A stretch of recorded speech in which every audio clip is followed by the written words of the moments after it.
I got the question of how to use conditional formatting with dates. And this is really simple to do, so I'm going to show you two ways to do it. First way is if you have a single date in one cell that you're trying to compare with, and another if you're comparing dates that change on a row level. Now the biggest thing to remember about dates is that they're actually numbers on the back end. So if I were to select these dates and format them as numbers, you'll see that every single date is correlated with a specific number. And since they're actually numbers, we can do regular logical expressions just like we could with numbers, but with dates.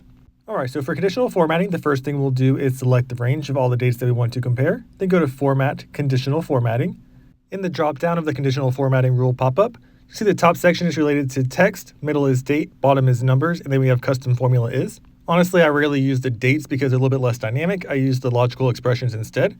So for this example, I'm going to do greater than or equals to, and I'll put equal B1, and that's where our single cell date is. Now we're comparing all of our dates to that single cell in B1. Now even though others meet the criteria, only the top two have conditional formatting. And that's because the conditional formatting reference is made to shift down automatically. So A4 is comparing with B1, A5 with B2, etc.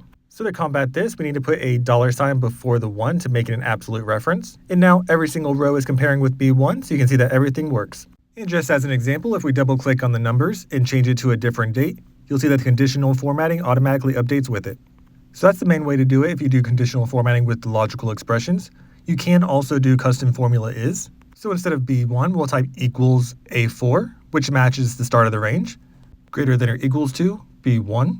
And just like last time, since B1 is not an absolute reference, it's working the same way where the conditional formatting reference shifts down. But once we put a $sign in front of row 1, the results will be the exact same as before. So you don't really need to spell out the entire formula. You can use the greater than or equals to formula instead, but this is leading me into the next example.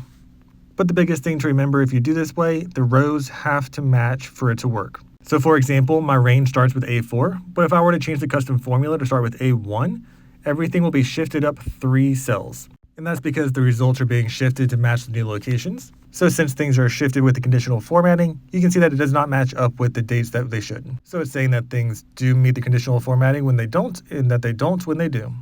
Alright, so that's how to use conditional formatting when you're trying to point to a single cell. But what if we want to compare dates that are in the same row to see if they are greater than or equal to each other? We already have the custom formula open, so I'm just going to delete the original reference and type D4 instead. And then I'll hit done. And as I mentioned, conditional formatting references are meant to shift down, so you can see that this automatically shifts down with each row, so everything's working properly. Now just like last time, we don't really need to make a custom formula. We can do greater than or equals to instead.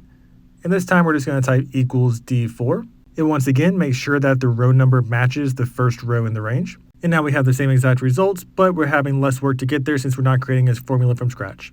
Now if I were to change the date, you can see that it will automatically update based off whatever the close date is. And I use greater than or equals to, but this will work the same way for any logical expression. So that's how to compare dates with conditional formatting. Like and subscribe for more.